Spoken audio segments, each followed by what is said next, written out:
नमस्कार, मैं हूं करमवीर और आप देख रहे हैं देश और दुनिया। हमारे साथ हैं वरिष्ठ पत्रकार अफरोज जी सर। सर, बहुत बहुत स्वागत है। नमस्कार। सर, शंकराचार्य को लेकर सियासत लगातार जारी है। हम्म। अब एक फलाहारी बाबा हैं जो राम जन्मभूमि केस के मुख्य याचिकाकर्ता थे, दिनेश फलाहारी। उन्होंने अपने खून से मुख्यमंत्री योगी जी को पत्र लिखा है और कहा है कि शंकराचार्य जी हिंदुओं के भगवान हैं। प्रधानमंत्री नरेंद्र मोदी भी उनके पैर छूते हैं। आप दोनों सनातनी संतों के जुबानी युद्ध में क्या फायदा, और उससे राजनीतिक लाभ उठा रहे हैं। हाँ। और वहीं संतोष दास और सतुआ बाबा को भी लेकर बहुत सारी राजनीति हो रही है। हम्म। पूरी के जो शंकराचार्य है निश्चलानंद सरस्वती ने सतुआ बाबा को जमकर डांट लगाई और उन्हें मर्यादा में रहने की नसीहत भी दी है। और हम्म। कहा भी इतना पैसा आता कहाँ से। इतनी बड़ी बड़ी गाड़ी से कोई संत चलेगा तो ये तो संत को तो संत का मतलब फकीर, हम्म। यानी ईश्वर का सीधे सीधे सच्चा भक्त। हम्म। उसके पास कोई कमी नहीं होती। हम्म। उसकी वाणी में इतनी ताकत ईश्वर डाल देता है, वो जिसको वरदान देता है वो हो जाता है। हम्म। और आप जब पैसा दिखाने लगते हैं तो संत संत का भेष में, हम्म। तो ये सवाल उठने लगता है कि पैसा कहाँ से आया। हम्म। तो अब ये जो जंग चल रही है, जो हम्म। युद्ध शीत युद्ध छिड़ा हुआ है कि हम्म। स्वामी अभी हम्म। मुक्तेश्वरानंद जी ने ये कह दिया है कि जब हम्म। तक हमको प्रशासन जो है अपनी चिट्ठी वापस नहीं लेगा, हम्म। हम स्नान नहीं करेंगे। और बसंत पंचमी के अवसर पर भी उन्होंने आज शायद स्नान नहीं किया हम्म। और अपने धरने पर बैठे हुए हैं वो। हम्म। तो वो अब योगी आदित्यनाथ जी से ये अपील उन्होंने खूब अपने रक्त से लिख करके चिट्ठी हम्म। ये आग्रह किया है कि इस मामले को जो है वो एक संत होने के नाते वो भी जो है इस पर विचार करें और जो इनकी मांग है उसको पूरी करके इस विवाद का परिपेक्ष किया जाए। नहीं तो इस पर जो राजनीति हो रही है उसका लाभ सियासी पार्टियां उठा रही सर, उत्तर प्रदेश के संभल में 48 घंटे में 2 सीजीएम ट्रांसफर हुए। जी। अब इलाहाबाद हाईकोर्ट ने पहले 20 तारीख को सिविल जज सीनियर डिवीजन आदेश सिंह को सीजीएम बनाया था। जी। अब फिर कल हम्म। फिर एक आदेश जारी हुआ हम्म। जिसमें कौशाम्बी के सीजीएम दीपक कुमार जायसवाल को हम्म। संभल का नया सीजीएम बना दिया गया। हम्म। आदेश सिंह को उनकी पुरानी पोस्ट सीनियर डिवीजन सिविल जज भेज दिया गया, वापस कर दिया। वापस कर दिया गया है सर। मतलब अभी भी उस पर सियासत चल रही है अभी तक कुल मिला नहीं, के। देखिए उसमें ये है कि ये जो एक फैसला हुआ था संभल में, हम्म। 2 बार दंगे हुए, एक बार 5 लोग मारे गए, एक में एक आदमी मार दिया गया, जिस पर सीधा सीधा पुलिस पर ये इल्ज़ाम लगा था कि हम्म। पुलिस ने टारगेट करके मारा है। हम्म। ये इल्ज़ाम है। हम्म। अब वो मामला कोर्ट में गया। हम्म।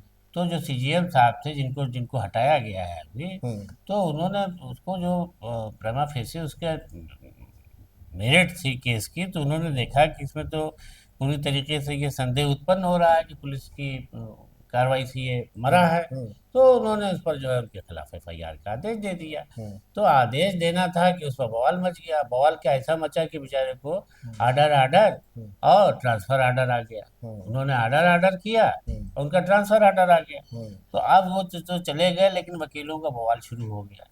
अब सर, अमेरिका के राष्ट्रपति डोनाल्ड ट्रंप ने बोर्ड ऑफ पीस में शामिल होने के लिए कनाडा को भेजे गए न्योते को वापस ले लिया है। हम्म। उन्होंने लिखा ट्रुथ पे अपने कि प्रिय हम्म। प्रधानमंत्री कारनी, कृपया इस पत्र को इस बात की सूचना माने कि बोर्ड ऑफ पीस अपने आमंत्रण को वापस ले रहा है जो कनाडा को इस बोर्ड में शामिल होने के संबंध में आपको दिया गया था। अब अमेरिकी राष्ट्रपति ट्रंप के कनाडा को लेकर दिए गए बयान पर कनाडाई प्रधानमंत्री मार्क कार्नी ने भी पलटवार किया। क्या कहेंगे सर? देखिए, कनाडा को नीचा दिखाने के लिए अमेरिका हर वक्त हम्म। एक ही बयान जारी कर रहा है और हम्म। मार्क कार्नी से कह रहा है कि आपको हमारा एहसान मानना चाहिए अमेरिका का, कि अमेरिका हम्म। के रहम करम पर हम्म। कनाडा जी रहा है। हम्म। अब बताइए क्या कनाडा जी रहा है? अब हम्म। भाई हर देश एक दूसरे से देश को मदद करता है, इसमें कौन सी आप नई बात कर रहे हैं? हम्म। हर देश से एक पॉलिसी होती है, हम्म। इंटरनेशनल पॉलिसी होती है, हम्म। विदेश नीति होती है, जिससे हर देश में एक दूसरे देश को कहीं ना कहीं से सहयोग मिल रहा होता है। कोई हम्म। पेट्रोल दे रहा होता है, कोई कुछ दे रहा हम्म। होता है। तो इस तरीके से जो है हम्म। वो कर रहा है। अगर मार्क कार्नी ने उनका अभी दावोस में एक प्रोग्राम चल रहा था, हम्म। अंतर्राष्ट्रीय आर्थिक उसको लेकर के हम्म। प्रोग्राम कार्यक्रम, तो उसमें उन्होंने स्पीच दे दी मार्क कार्नी ने, जो हम्म। वहाँ के कनाडा के प्रधानमंत्री हैं। हम्म। उन्होंने अपनी स्पीच में ये कह दिया कि अब अमेरिका के दिन लद गए हैं, हम्म। अब ये ख़त्म होने वाला है इनका खेल। हम्म। तो इस तरीके से जो उन्होंने ये बात कही है, ये बात उन तक पहुंच गई है। तो हम्म। समझा ये जा रहा है कि अब उनकी इस स्पीच से नाराज़ होकर ट्रंप ने जो बोर्ड ऑफ पीस बनाया था, पीस ऑफ बोर्ड बनाया है, हम्म। तो वो उससे उनको जो है जो आमंत्रण भेजा गया था, हम्म, 54 55 देशों को कितने को भेजा गया था, हम्म, तो उसमें उन्होंने उनको कहा है कि आपका आमंत्रण जो है हम्म, वो वापस लिया जा रहा है, हम्म, क्योंकि आपके विचार जो है हम्म, वो अब अमेरिका के खिलाफ है, हम्म, और अमेरिका जो है आपके लिए कितना कर चुका है इसका आपको ध्यान हम्म, नहीं है। हम्म, तो इस तरीके की बात है। अब वो तो उनको भाई अब पहले भी कह चुके हैं, ट्रम्प बार बार कहते हैं कि हमारी इतनी ताकत है कि हम कुछ भी कर सकते हैं, हम्म, लेकिन मार्क कार्नी ने उनको बहुत ही तगड़ा जवाब दिया है, जिससे वो अब नाराज होकर के हम्म, उन्होंने हम्म। ये आमंत्रण वापस ले लिया है। असल बांग्लादेश की अंतरिम सरकार में एक विदेश सलाहकार हैं, तौहीद हुसैन। उन्होंने एक इंटरव्यू दिया, बड़ा बयान दिया है भारत से लेकर संबंधों को। उन्होंने जी कहा कि हम भारत में अल्पसंख्यकों के खिलाफ कार्रवाई पर बयान नहीं देते हैं। जी। उम्मीद करता हूं कि भारतीय अधिकारी भी यही नीति अपनाएं। हम्म, हमारे नागरिकों के खिलाफ ज्यादती होगी तो हमारे पास उससे निपटने का तंत्र है।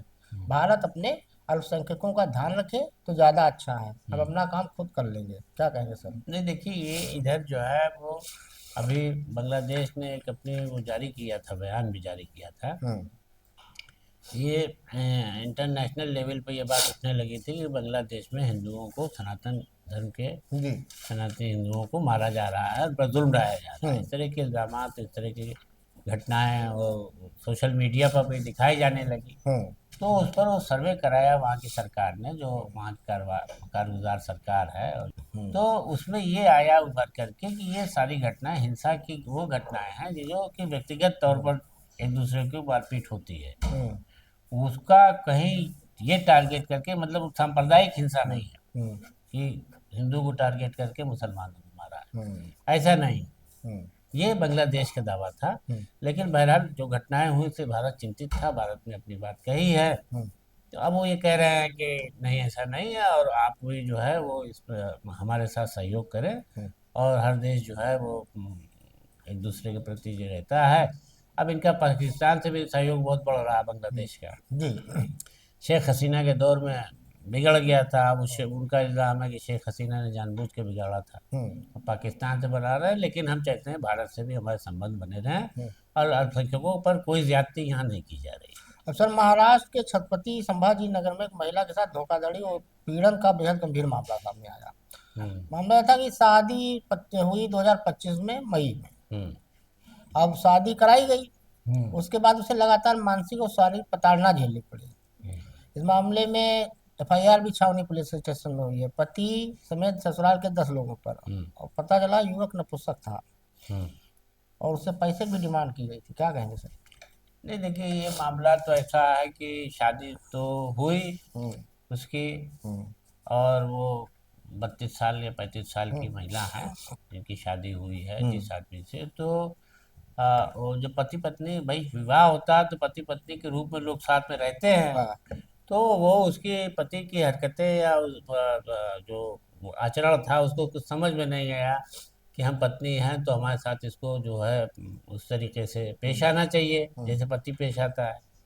उसने उसके व्यवहार में अंतर देखा, हम्म, तो उसने ये बताया कि नहीं, हम क्योंकि व्रत रखे हुए हैं, हम्म, उपवास है हमारा, है तो इसलिए हम थोड़ा दूरी बनाए हुए हैं। हम्म, तो महिला ने कहा ठीक है, टाल गई बात। उसने कुछ दिन तक इंतज़ार किया। हम्म, जब वो दिन निकल गया तो उसको लगा कि ये आदमी झूठ बोल रहा है। फिर कहीं से उसको ये पता चला कि ये आदमी शादी योग्य नहीं था, हम्म, और हमसे झूठ धोखा दे करके ये शादी करा दी गई है। हम्म, तो अब उसमें ये है कि महिला ने और भी पता किया है कि उसका किसी पुरुष से भी संबंध है, समलैंगिक संबंध है, हम्म, और वो नहीं चाहता है कि वो वैवाहिक जीवन किसी महिला के साथ व्यतीत करे। हम्म, तो अब ये कि वो अपना चाहती ही है कि हमारी शादी का जो वो सामान है वो हमको मिल जाए, हम अब नहीं रहेंगे यहाँ पर। लेकिन अब वहाँ के उस इसका पत्नी का इसका कहना है, महिला का, हम्म, पीड़िता का, कि जो ससुराल पक्ष के लोग हैं वो कह रहे हैं कि 25 लाख रुपए लाओ, हम्म, फ्लैट लेना है, तब तुमको पति से मिलने दिया जाएगा। हम्म, मतलब इस तरह की शर्त है। और हम्म, कह रही मेरा सारा गहना रख लिया गया है, सब कुछ रख लिया गया है, हम्म,